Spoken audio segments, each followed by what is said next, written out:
하나님 말씀 보겠습니다. 오늘 우리가 묵상할 하나님 말씀은 전도서 1장 1절부터 11절까지 말씀입니다. 제가 하나님 말씀을 봉독하겠습니다. 다윗의 아들 예루살렘 왕 전도자의 말씀이라. 전도자가 이르되 헛되고 헛되며 헛되고 헛되니 모든 것이 헛되도다. 해 아래에서 수고하는 모든 수고가 사람에게 무엇이 유익한가. 한 세대는 가고 한 세대는 오되 땅은 영원히 있도다. 해는 뜨고 해는 지대에 그 떴던 곳으로 빨리 돌아가고 바람은 남으로 불다가 북으로 돌아가며 이리저리 이리 돌며 저리 돌아 바람은 그 불던 곳으로 돌아가고 모든 강물은 다 바다로 흐르되 바다를 채우지 못하며 강물은 어느 곳으로 흐르든지 그리로 연하여 흐르느니라. 모든 만물이 피곤하다는 것을 사람이 말로 다 말할 수 없나니 눈은 보아도 족함이 없고 귀는 들어도 가득 차지 아니하도다. 이미 있던 것이 후에 다시 있겠고 이미 한 일을 후에 다시 할지라. 해 아래는 새 것이 없나니 무엇을 가리켜 이르기를 보라 이것이 새 것이라 할 것이 있으랴. 우리가 있기 전에 오래전 세대들도 이미 있었느니라. 이전 세대들이 기억됨이 없으니 장래 세대도 그 후 세대들과 함께 기억됨이 없으리라. 아멘. 오늘부터 이제 전도서를 묵상하도록 하겠습니다. 전도서 내용을 살펴보기 전에 전도서가 어떤 책인지 한번 개괄적으로 알아보도록 할까요? 먼저 전도서의 저자부터 이제 한번 알아볼게요. 고대 문헌에서 책의 저자는 일반적으로 이제 서두에 명시되어 있습니다. 전도서도 마찬가지죠. 자, 전도서 1장 1절 말씀 볼까요? 다윗의 아들 예루살렘의 왕 전도자의 말씀이라. 전도서 누가 썼죠? 다윗의 아들 예루살렘 왕입니다. 다윗의 아들 예루살렘 왕 하면 누가 연상이 됩니까? 솔로몬이죠. 예.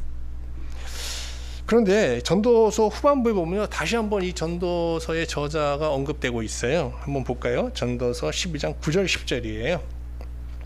전도자는 지혜자이어서 여전히 백성에게 지식을 가르쳤고 또 깊이 생각하고 연구하여 잠언을 많이 지었으며 전도자는 힘써 아름다운 말들을 구하였나니 진리의 말씀을 정직하게 기록하였느니라. 여기 이렇게 그 말씀을 연구해서 백성들에게 지혜롭게 가르치는 사람을 코엘렛 전도자라고 하거든요. 그러니까 이 전도서의 저자 다윗의 아들 예루살렘의 왕은 전도자였다는 거예요. 그런데 이 전도서를 쓴 전도자는요 보통 코엘렛이 아니에요. 그냥 보통 코엘렛이 아니에요. 이 사람이. 한번 전도서 12장 11절 말씀 한번 볼게요. 지혜자들의 말씀은 찌르는 채찍들 같고 회중의 스승들의 말씀들은 잘 박힌 못 같으니 다 한 목자가 쥔 바이니라. 여기서 찌르는 채찍이라고 이제 번역되어 있는데 이건 사실 어떤 건가 하면 그 이제 목자가 가축을 이제 이렇게 목양하면서 이 뭐 큰 소 같은 것들이 이제 잘못된 길로 가면은 이 앞이 뾰족한 막대기로 찌릅니다. 그 앞이 뾰족한 날카로운 막대기를 말하는 거예요. 그러니까 이 코엘렛의 이 말, 전도서의 말씀은 우리 인생의 길을 바르게 인도하는 찌르는 날카로운 막대기 같다는 거예요. 그리고 또 어떻다는 거예요? 잘 박힌 못과 같다는 건데 이 잘 박힌 못이라는 건 목자가 이제 텐트를 칠 때 바람에 날아가지 않도록 땅에다가 이제 텐트를 이제 땅에 이제 못으로 고정시키잖아요. 이 못을 말하는 거예요. 이 전도자 이 코엘렛이 전하는 이 전도서의 말씀은 말이죠. 방황하는 인생의 길을 하나님을 향해 이렇게 바로 방향을 잡아줄 뿐만 아니라 진리의 터 위에 그 인생을 아주 굳건하게 세워주는 아주 강력한 힘을 가진 지혜의 말이라는 거예요.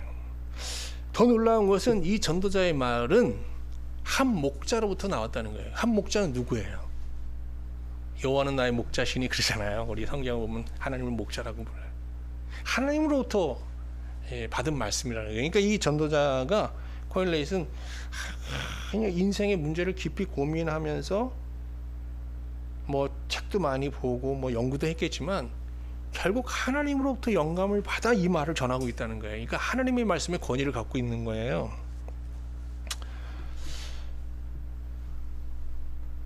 전통적으로 교회는 전도서의 저자를 이제 솔로몬 왕으로 보았어요. 그런데 여기서 우리가 하나의 의문을 갖게 되는 거예요.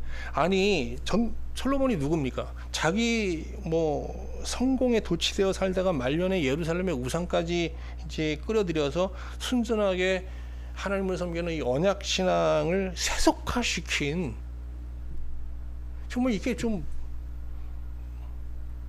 사실 하나님 앞에 이게 불의한 왕이었잖아요. 뭐 혹자는 뭐 말년에 솔로몬이 이게 회개하면서 이 전도서를 썼다고 하는데, 그 뭐 이스라엘 역사서를 보면 솔로몬이 회개하여 뭐 하나님 앞에 회개하면서 뭐 나라를 개혁시켰다는 얘기가 기록되어 있잖아요. 사실은 이 뭐 전도서의 저자가 솔로몬이라고는 얘기했지만 교회는 정말 이게 전도서가 솔로몬이 쓴 게 맞는가 하는 의문을 늘 갖고 있었어요. 그런데 19세기 성경학자들이요, 솔로몬을 전도서의 저자로 볼 수 없는 결정적 이유를 찾아냈어요. 전도서 원문을 이렇게 연구하다 보면요, 페르시아어가 여러 곳에서 발견돼요. 근데 솔로몬은 주전 10세기에 활동한 사람이고요. 페르시아는 언제 등장한 나라입니까? 주전 6세기에 등장한 나라예요. 근데 솔로몬이 주전 10세기에 전도서를 쓰면서 그 주전 6세기에 등장할 페르시아 언어를 가지고 뭐 사용하면서 글을 썼다? 상상하기 힘든 일이죠. 최근 들어 솔로몬을 전도서의 저자로 보는 성경학자는 별로 없어요. 전도서는 주전 6세기 이후에 진리를 연구하여 백성들에게 알기 쉽게 어떤 가르쳤던, 전했던 익명의 코엘렛, 노 스승이 쓴 책임이 이제 보다 분명해진 거죠. 아니, 그런데 왜 이 코엘렛, 이 노 스승은 왜 솔로몬의 이름을 도용해서 이 전도서를 썼냐는 거예요. 그냥 익명으로 하든지 자기 이름을 쓰든지 하지. 그런데 성경에 등장하는 유명한 사람의 이름을 도용해서 책을 쓰는 거는요, 쓰여진 책은요, 전도서뿐이 아니에요. 포로기 후기와 이제 그 신구약 중간 시대에는요, 이런 문헌이 많이 다수 발견되고 있어요.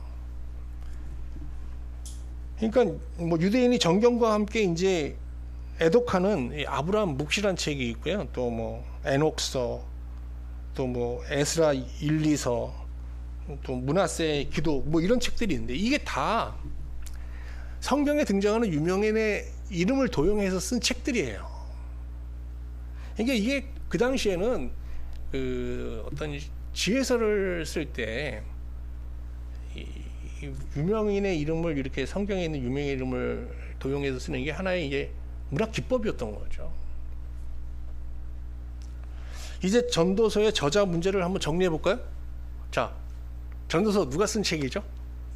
전도서는 주전 6세기 이후 백성들에게 지혜를 전하던 한 신령한 코엘렛이 솔로몬의 이름을 도용해서 쓴 지혜서다. 이렇게 이제 정리하겠습니다. 여기에 또 뭐 반기를 드는 분들이 많겠지만 그냥 그렇게 정리하겠습니다. 자, 이제 근데 전도서를 이해하는 데 있어서 전도서의 뭐 저자가 누구냐도 중요하지만 더 중요한 게 있어요. 전도서를 왜 썼냐, 목적과 이 쓰여진 시기가 중요해요. 전도서의 목적은요, 명시되어 있어요. 그냥 한번 볼까요? 전도서 12장 12절 13절입니다.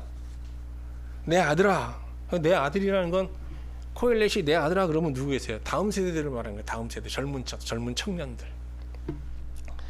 내 아들아, 또 이것들로부터 경계를 받으라. 많은 책들을 짓는 것은 끝이 없고 많이 공부하는 것은 몸을 피곤하게 하느니라. 일의 결국을 다 들었으니 하나님을 경외하고 그의 명령을 지킬지어다. 이것이 모든 사람의 본분이니라. 저자는 전도서 결론부에서 독자들을 내 아들이라고 부르잖아요. 다음 세대들을. 예, 청년들아, 내 아들들아 이렇게 부르면서 세 가지를 명령하고 있어요. 뭐죠? 하나는 경계를 받으라는 거예요. 우리의 가르침을 소리 여기지 말라는 얘기잖아요. 또 하나님을 경외하라는 거예요. 세 번째는 그의 계명을, 하나님의 계명을 지키라는 거예요. 그러면 그때 당시에 청년들이 어떤 지금 현상이 일어나고 있는 거예요? 무슨 일인지 모르지만 코엘렛의 가르침을 경홀히 여기면서 어떻게 하고 있어요? 신앙을 떠나고 있잖아요. 그리고 어떻게 하나님의 말씀을 소홀히 하고 있는 거예요. 이처럼 전도서는 다음 세대들이 하나님과 하나님의 말씀을 멀리하며 급속히 떠나가는 이 영적으로 좀 암울한 시대를 배경으로 하고 있어요. 이런 시대에 코엘렛이 전도서를 쓴 목적이 뭐예요? 그러면 신앙을 등지고 신앙을 버리면서 세상을 향해 떠나는 다음 세대들을 하나님 앞으로 돌아오기 위해서 쓴 책인 거예요, 이게. 그래서 이제 전도서라고 되어 있는데, 이게 전도서라는 게 뭐 그들을 전도하려고 썼다 해서 전도서가 아니고 전도자가 쓴, 코엘렛이 쓴 책이다 그래서 이제 전도서입니다. 다시 정리할게요. 전도서는 익명에 신령한 코엘렛이 신앙의 회의를 품고 세상을 향해 떠나가는 다음 세대들을 권면하기 위해 쓴 지혜서다. 이제 이렇게 정리하겠습니다. 그러면 전도서는 언제 쓰여졌냐, 구체적으로 언제 쓰여졌냐 하는 거예요. 뭐 제가 연구한 건 아니고요. 전도서를 깊이 연구해온 구약학자 최은하 교수님이 계십니다. 지금 한일장신에서 아마 강의하고 계실 건데, 최은하 교수는요, 전도서의 시대적 배경을 주전 3세기 경으로 보고 있어요. 이게 굉장히 아주 설득력 있는 주장이에요. 주전 6세기 이제 페르시아 고레스 왕은 바벨론을 정복한 후에 바벨론 포로로 있는 이 이스라엘 백성들에게 자유를 줬잖아요. 그리고 예루살렘 귀환을 허락했어요. 그들의 신앙을 굉장히 존중한 거죠. 그리고 이제 바벨론 제국이 노획했던 성전 기물을 다 돌려줬단 말이죠. 엄청난 후원을 한 거예요. 이때 42,360명이 바벨론, 그러니까 페르시아죠. 이제 페르시아에 정복됐으니까 페르시아에서 안정된 생활을 뒤로하고 완전히 폐허가 된, 여우굴같이 그냥 완전히 폐허가 된 예루살렘 성으로 돌아오게 돼요. 이때 그들의 또 종이 있었어요. 근데 노예로 있었는데 종이 있었다는 거예요. 또. 그러니까 굉장히 그곳에서 이제 페르시아에서 유복한 삶을 좀 나름대로 안정된 삶을 살고 있었던 거예요, 이 사람들이. 그런데 그 종, 남종과 여종을 합치면 이제 7,337명이 이제 돌아왔고요. 또 여기 예술을 든 노래하는 남녀 200여 명이 이제 같이 돌아왔어요. 뭐 이 사람이 노래하는 사람이라고 하는데 200명의 그 성가대가 있었던 거죠. 굉장하겠죠. 뭐 우리는 지금 찬송가를 이게 좀 제대로 못 하고 있습니다만. 그래서 이제 뭐 돌아와서 어렵게 하여간 뭐 성전을 짓는 과정에서도 기존의 예루살렘의 이제 정착민들하고 뭐 갈등도 있었지만 하여간 그들을 설득하여서 그들이 바벨론 포로 생활 70년을 통해서 정말 하나님으로부터 깨닫게 된 그 지고한 신앙으로 이제 하나님을 섬기게 됐단 말이죠. 예루살렘은 뭐 제국의 지배 아래 지배를 받으면서 뭐 바벨론 페르시아에 세금을 바쳐야 되니까 뭐 경제적으로는 넉넉한 생활을 하지 못했어요. 그럼에도 불구하고 예루살렘은요, 하나님의 도성으로 불릴 만큼 하나님이 주시는 신령한 복을 누리면서 정말 이스라엘 건국 이래 최고의 영적 부흥기를 누리고 있었어요. 페르시아가 알렉산더에 의해서 점령당하기 전까지 한 200년간 말이죠. 이스라엘 역사상 정말 예루살렘이 가장 하나님 도성답게 정말 이렇게 다운 모습으로 하나님을 섬긴 때는 바로 이 200년 기간이에요. 주전 3세기부터 주전 6세기부터 주전 3세기 요때인 거예요. 그런데 이제 주전 332년 알렉산더 대왕이, 난 뭐 알렉산더한테 대왕자 붙이는 것도 참 좀 웃깁니다. 뭐 세상 많이 정복한 죄를 얼마나 지었어요. 근데 뭐 앞에다 그냥 무조건 뭐 업적이 좀 크면 대자 붙이는데, 하여간 이 알렉산더 왕이 페르시아 제국을 무너뜨리게 되는데, 이는 아시아에 대한 유럽인의 최초의 정복이고 침략이죠. 헬라인들은 점령 지역마다 뭘 지었죠? 도시, 폴리스를 지었어요. 근데 이 도시 안에 연무장을 만들죠, 경주장을 만들죠, 극장을 만들고 또 공연장을 만들어요. 그리고 학원을 자꾸 학교를 만들어요. 학교를. 그리고 정치 집회장, 토론장도 만듭니다. 철학자들이 자유롭게 자기 사상을 말하고 또 거기에서 토론하는 토론장을 만든단 말이에요. 이게 예루살렘에서 이 신앙 지능생으로 살던 이 청년들이 보니까요, 완전 신세계인 거예요. 이게. 그래서 예루살렘의 그 청년들은요, 신앙이 제시하는 이 하나님 나라와 헬라 문명이 제시하는 파라다이스죠. 완전히 새로운 세상, 신세계. 이 두 세계 사이에서 엄청난 혼란을 겪게 되는 겁니다. 근데 이제 그 헬라 문명을 통해서 뭐 세상이 급속하게 바뀌는 이런 모습을 보면서 예루살렘의 많은 청년들, 또 유력한 청년들이요, 점차 신앙을 등지면서 헬라 문명에 열광하면서 헬라 문명이 제시하는 그 파라다이스, 럭셔리한 삶을 동경하면서 살게 돼요. 성경 안 봅니다. 그냥 헬라 철학, 헬라의 건축 기술, 헬라가 제시하는 뭐 미래, 이것만 공부하는 거예요. 미친 듯이.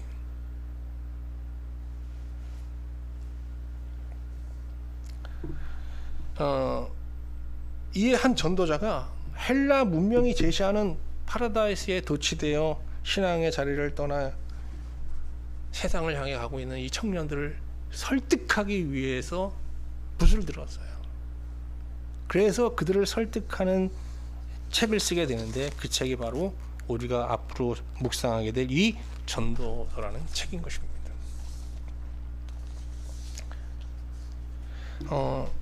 전도서에서 코엘렛은 헬라 문명이 제시하는 파라다이스가 헛된 환영에 불과한 것이다 라고 이제 말하면서 세상을 향해 떠나가는 젊은 청년들에게 아주 하나님의 엄미한 심판을 엄미하게 경고합니다. 그러면서 이 책이 끝나는데요, 전도서 한번 12장 14절 말씀 볼까요? 전도서의 마지막 구절입니다. 하나님은 모든 행위와 모든 은밀한 일을 선악간에 심판하시리로다 하면서 이제 세상을 향해 떠나가는 청년들에게 하나님의 심판으로 그들을 경고하면서 이제 전도서는 끝납니다. 전도서 어떤 책인지 대충 아시겠죠? 전도서의 구조도 좀 볼게요. 이왕 살펴본 거니까요. 전도서의 구조 아주 간단하게 되어 있습니다. 서론, 본론, 결론으로 딱 되어 있어요. 나눠져 있어요. 이제 서론 내용은 오늘 우리가 볼 내용이에요. 1장 1절부터 11절까지 말씀이에요. 여기서 이제 서론에서 이게 전도서의 전체 주제를 다룹니다. 그래서 전도서 서론만 봐도 전도서 책 전체의 내용을 어느 정도는 이제 간파할 수 있습니다. 그리고 전도서 본론은요, 이제 예루살렘의 헬라 문명에 영향을 받은 그 유대 청년들이 갖고 있는 이 어떤 파라다이스, 이 환영이죠. 이거의 헛됨을 이제 논증하는 내용이 쭉 나오거든요. 근데 이 본론 내용은 1장 12절부터 12장 8절까지 나오는데, 이게 18개의 회상으로 되어 있어요.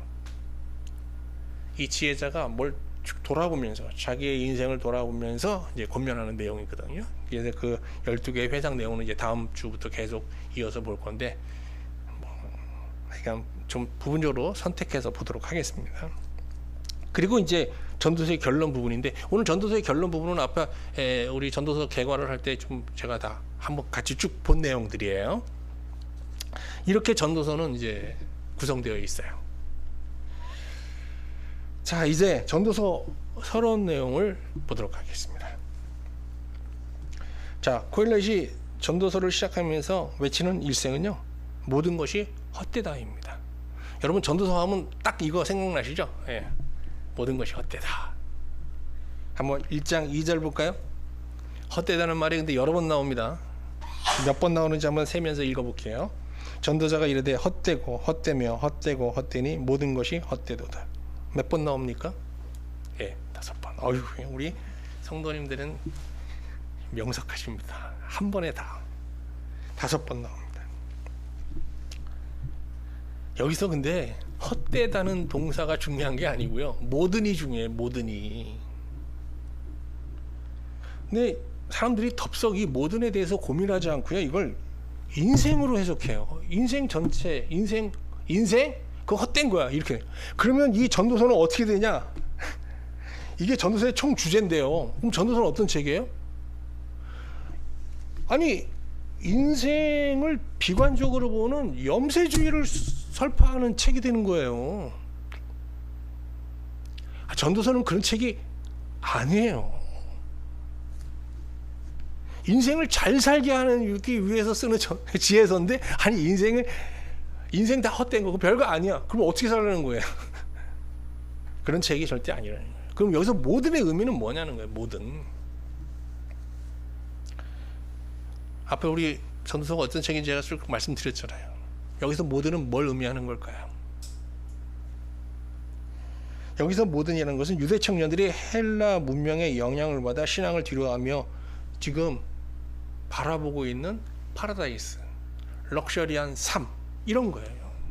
너희들이 지금 신앙을 등지면서 소망하고 바라는 그 럭셔리한 삶, 너희들이 지금 바라고 꿈꾸고 있는 그 파라다이스, 그거 헛된 거야, 이렇게 얘기하는 거예요.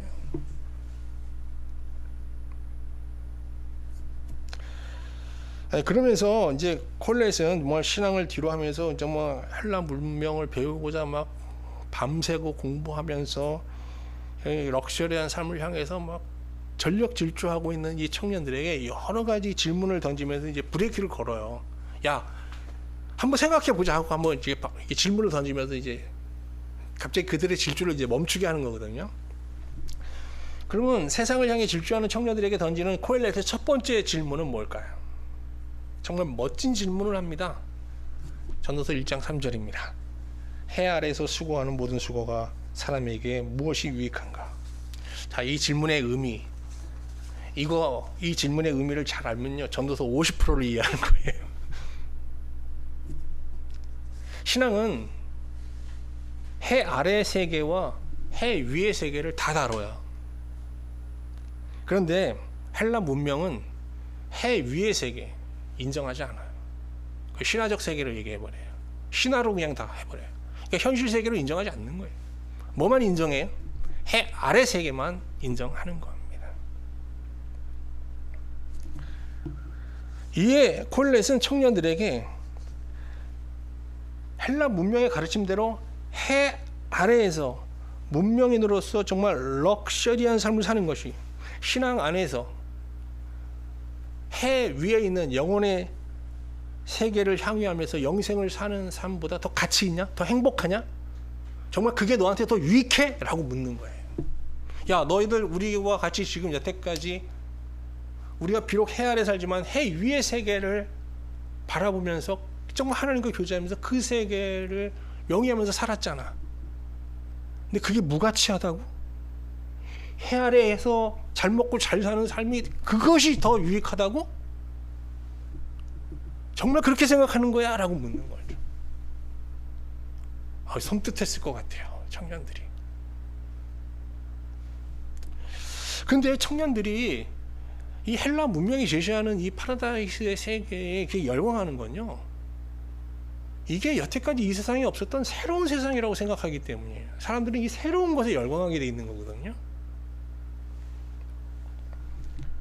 그런데 코엘렛은 말합니다.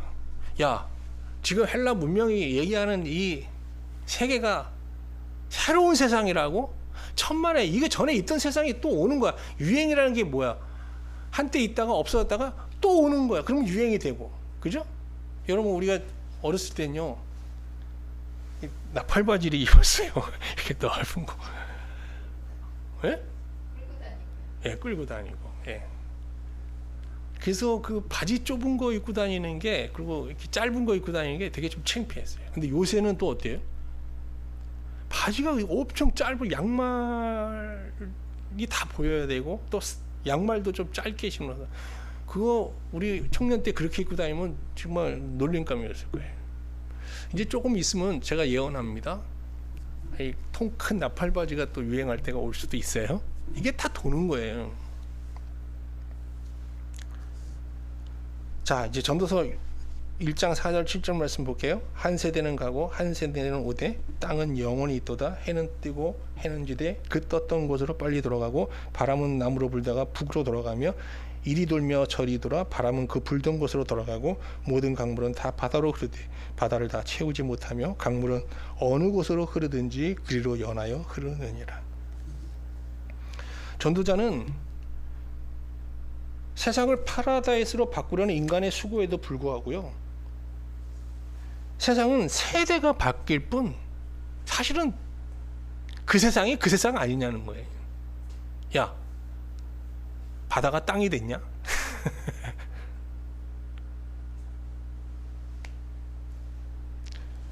해는 여전히 떴다가 지고 바람은 동에서 불어 서로 갔다가 다시 불던 곳으로 어김없이 돌아간다는 거예요. 강물도 마찬가지예요. 강물도 끊임없이 바다를 향해 흘러가지만 바다를 바꾸지는 못한다는 거예요. 그러면서 코일렛은 그 앞에서 던졌던 질문이요, 해 아래에서 수고하는 모든 수고가 사람에게 무엇이 유익한가, 이 질문에 대한 답을 스스로 내놓습니다. 1장 8절 말씀 볼까요? 모든 만물이 피곤하다는 것을 사람이 말로 다 할 수 없다. 다 말할 수 없다. 눈은 보아도 족함이 없고 귀는 들어도 가득하지 아니하도다. 근데 우리 성경에 만물로 번역된 히브리어는 이게 다바르로 되어 있거든요. 이게 말이에요, 말. 그래서 조금 요거를 번역해 볼게요. 의역해 볼게요. 의역하면 이런 거예요. 인간이 피곤할 정도로 말을 많이 하고 말을 들어도 또 보고 들어도 만족에 이를 수 없다는 거예요. 이 안에, 우리 안에 어떤 이 내면에 뭔가 텅 빈 게 있는데, 이 내면의 이 공허함을 이 해 아래 수고, 해 아래 있는 무엇으로, 사람들은 해 아래에서 수고를 왜 해요? 뭘 얻으려고 하는 거죠. 그것을 얻어서 여기다 막 넣는데 안 채워진다는 거예요. 그래서 어떻게 해요? 안 채워지니까 어떻게 해요? 계속 새로운 것을 찾아가는 거예요.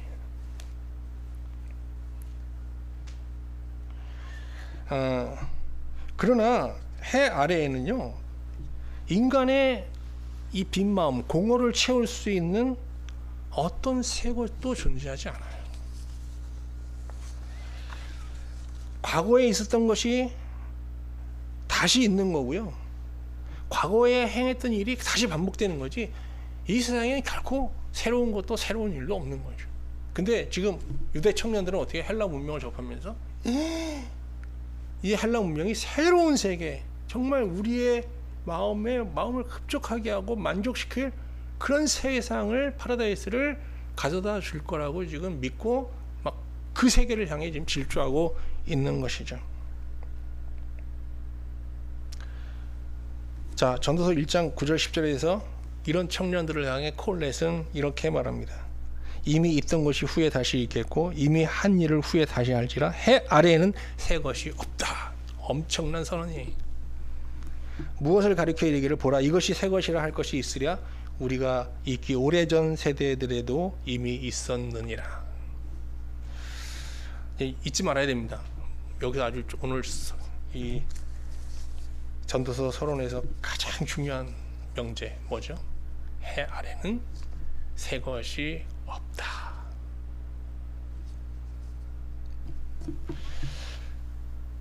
사람들은 뭐 호랑이는 죽어서 가죽을 남기고 사람은 죽어서 이름을 남긴다고 말하면서 죽음의 어떤 명성을 또 가치 있는 것으로 여기잖아요. 근데 코일렛은 그거 믿지 말라는 거예요. 명성. 전도서 1장 11절 보겠습니다. 이전 세대들이 기억됨이 없으니 장래 세대도 그 세대들과 함께 기억됨이 없으리라. 여러분, 우리 한번 생각해 보세요. 여러분이 뭐 제가 만약에 죽었는데 사람들이 저를 기억해 줘요. 저한테 무슨 소용이 있어요? 아니, 기억을 못 해요. 지금 생각하면 서운하지만 죽어서 뭐가 서운하겠어요, 여러분?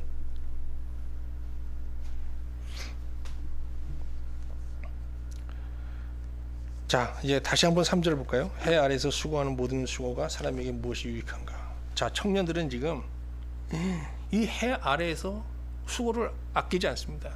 왜? 해 아래에 있는 무엇을 얻고자. 근데 코엘렛이 묻습니다. 야, 그거로 너 네 안에 공허함, 배고픔을 해결할 수 있어? 만족할 수 있어? 라고 묻는 거죠.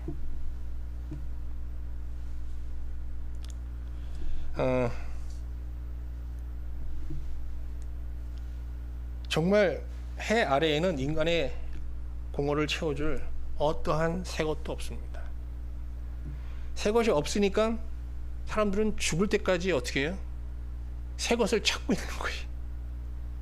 근데 해 아래에서 새 것을 찾는 것은 마치 어떤 건가 하면 바람을 잡으려는 것과 같다는 거예요. 이렇게 어리석은 행동이라는 거예요. 자, 제가 지금부터 이런 거 안 하던 행동 한번 해보겠습니다. 제가 지금부터 바람을 한번 잡아보겠습니다. 바람이 없네, 여기.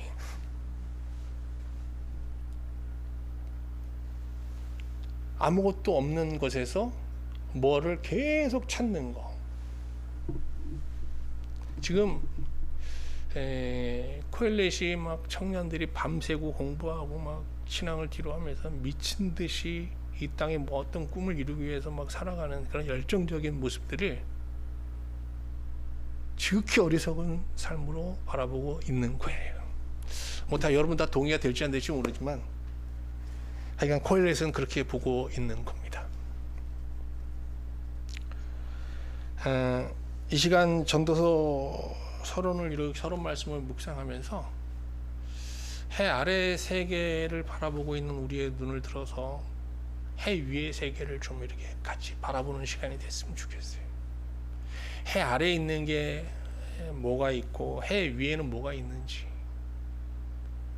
해 아래에 있는 자원도 우리가 있어야 살죠. 제 취미 생활이 이제 아내와 슈퍼 가는 거예요. 거기 가면 우리 육체에 필요한 자원들이 있어요. 그래서 이제 선택해서 하면 그걸 음식을 해서 먹으면 그게 우리 안에 들어가서 이제 영양분을 만들어내서 인슐린이 나와서 우리 세포에 영양분을 공급해서 이렇게 살아갈 수 있는 거예요. 근데 거기에 있는 것들은 우리 마음의 공허함을 채워주지는 못해요. 슈퍼에 없어요. 그래서 문화생활에 뭐 귀를 기울여보는데 우리는 뭐 문화생활할 여유는 없어서 좋아하는 게 둘이 부류의 명곡, 그거 아주 열심히 보고 있어요. 정말 우리나라의 유명 가수들이 참 마음을 다해서 부르는 노래 들으면 참 감동이 있어요. 근데 그게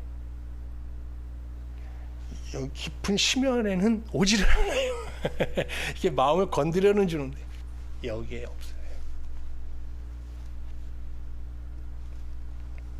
이건 어디에 있어요?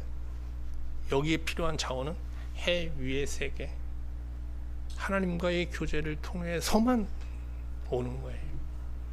우리가 정말 가난한 심령으로 하나님 앞에 기도할 때, 절박한 마음으로 하나님을 찾을 때, 그때 하나님과 이렇게 교제하게 되는데 이때 여기에 뭔가 채워지는 게 있잖아요.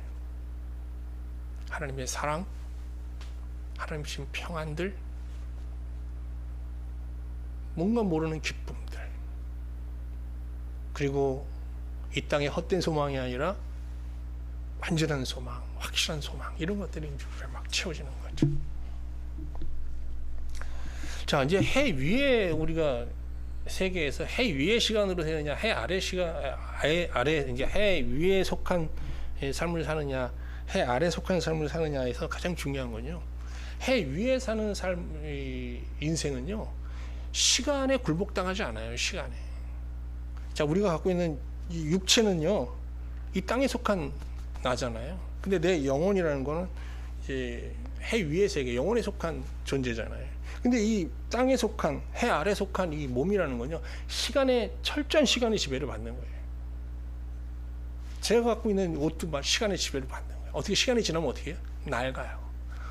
이 아무리 관리를 줘도 요새 선크림도 바르고 관리하지만 피부도 낡아요. 다 낡는 거예요. 그러다 어떻게 되죠? 점점 쇠락하다가 나중에 어떻게 죽음 앞에서 없음이 되는 거예요. 정말 아무것도 아닌 거를 같아요. 그런데 우리의 영혼이라는 건 어때요? 해 아래가 아니라 해 위에 속한 우리 영혼은 시간의 지배를 받지 않아요. 아니, 시간이 지날수록 오히려 더 온전해지는 거죠. 더 하나님과 가까워지고 우리의 소망이 점점 실현될 날이 점점 가까워지고. 우리가 이 세상에서 저도 이 세상에서 사는 동안에 이렇게 막 구질구질하게 살고 싶진 않아요. 럭셔리한 삶 정도는 아니더라도 그냥 좀 이렇게 그냥 깔끔하게 살고 싶어요. 그런데 우리가 이 세상에서 동경하는 그 럭셔리한 삶이라는 거 철저히 시간의 지배 아래 있어요. 여러분, 새 집도 조금 지나면 어떻게 돼요? 다 낡아요. 이 세상의 새 것이라는 게 오래 못 가요. 그래서 성경은 말합니다. 세상의 영광이라는 거 풀의 꽃과 같고, 풀의 꽃과 같으며 풀은 마르고 꽃은 떨어지게 된다는 거예요. 근데 참 인생이 어리석은 건, 자, 이 세상에 있던 것들을 넣어봐요. 안 되잖아요. 공허하잖아요. 그러면 포기하고 이제 해 위의 세계를 봐야 되는데 끊임없이 죽을 때까지 이 세상 걸, 새 것을 찾아다니는 거예요. 새 것.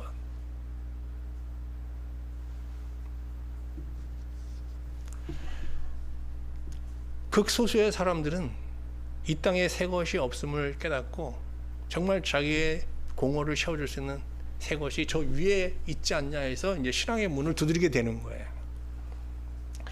하나님께서 이렇게 그 해 위의 세계의 문을 두드리는 자에게 새 것을 주시는데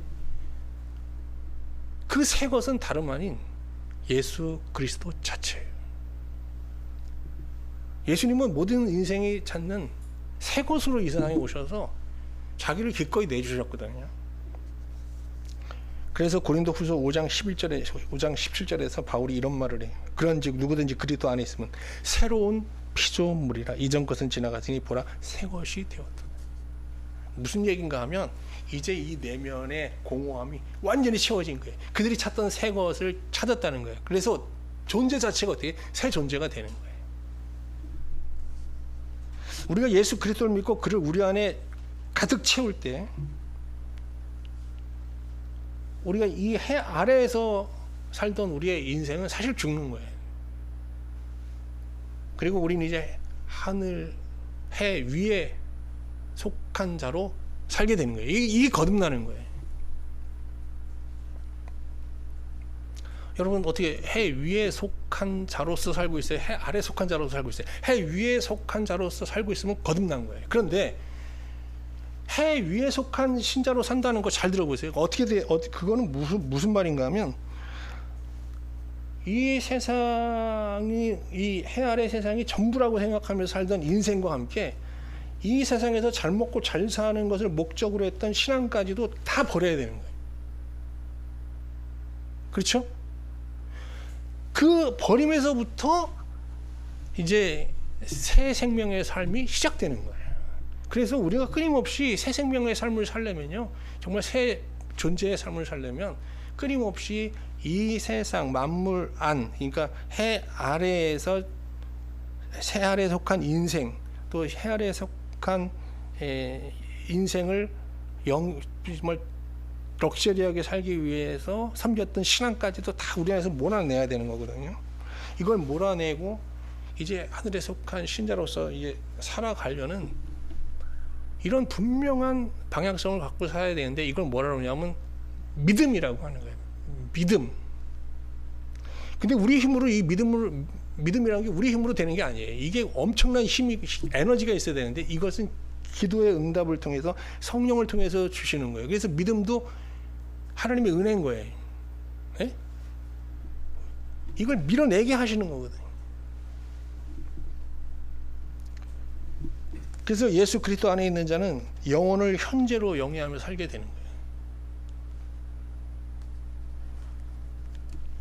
그래서 우리는 좀 이중적인 생활을 하는 거예요.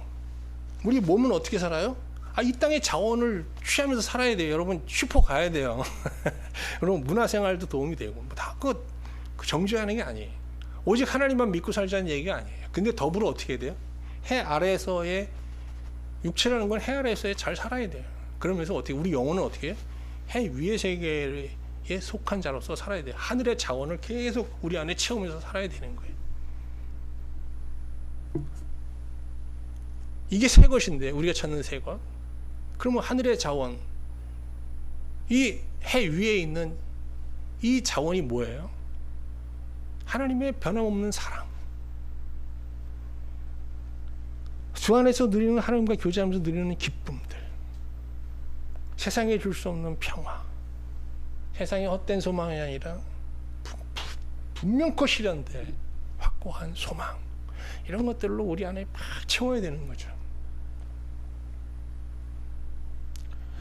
제가 전도서를 여러분과 이제 같이 이렇게 묵상하게 됐는데요. 이 전도서가 우리의 믿음에 굉장히 도움이 될 책인 것 같아요. 오늘 전도자가 이 코엘렛이 이 말씀을 뭐 하늘부터 받은 말씀인데 이 말씀을 통해서 어떤 유익을 얻었어요? 자기뿐만 아니라 유대 청년뿐만 아니라 코엘렛도요 헬라 문명을 접하면서 왜 흔들리지 않았겠어요? 저거 뭐야? 정말 새로운 세계 아니에요? 거기에 왜 마음이 끌리지 않았겠어요? 그런데 하나님의 말씀으로 어떻게 해요? 하나님 말씀이 그를 찌른 거거든요. 날카로운 말씀. 그래서 어떻게 해요? 정신을 차리고 다시 이 해 위에 있는 그 영생의 삶을 다시 바라보면서 그 길을 가게 된 거란 말이에요. 그리고 헬라 문명이 막 덮쳐왔을 때 그의 그 신앙의 어떤 견고함이 얼마나 위협을 받았겠어요. 그러나 이 말씀이 잘 박힌 목과 같이 그냥 진리의 신앙 위에 그냥 이 코엘렛의 인생을 완전히 그냥 못 박아 버린 거거든요. 즉 그 말씀, 자기에게 찌르는 막대기와 같았고, 자기를 정말 진리의 신앙 위에 자기 인생을 완전히 고정시키는 잘 박힌 목과 같은 이 말씀을 지금 세상을 향해 떠나가고 있는 청년들에게 지금 코엘렛은 외치고 있는 거예요. 지금 코로나 이후 한국 교회가 꼭 이런 지금 현상을 겪고 있잖아요. 주전 3세기 예루살렘의 상황을 말이죠. 지금 많은 청년들이 교회를 떠나고 있고, 이 세상에서 먹고 사는 문제를 염려하면서 정말 모든 시간과 열정을 다 쏟아서 이 해 아래에서의 럭셔리한 삶을 투자하며 살고 있잖아요. 이런 때 정말 이 전도서의 말씀이 우리 한국 교회의 방향을 잃고 있는 우리의 인생의 방향을 돌이키는 정말 날카로운 막대기 같은 말씀이 될 수 있기를 또 소망하고요. 아울러서 참 우리 코로나 이후 우리의 신앙이라는 게 상당히 불안한 모습을 보이고 있는데, 이 말씀이 정말 잘 박힌 목과 같은 말씀이 되어서 전도서를 통해서 우리의 인생이 정말 진리의 터 위에 완전히 고정되는 그런 은혜가 함께할 수 있기를 소망합니다.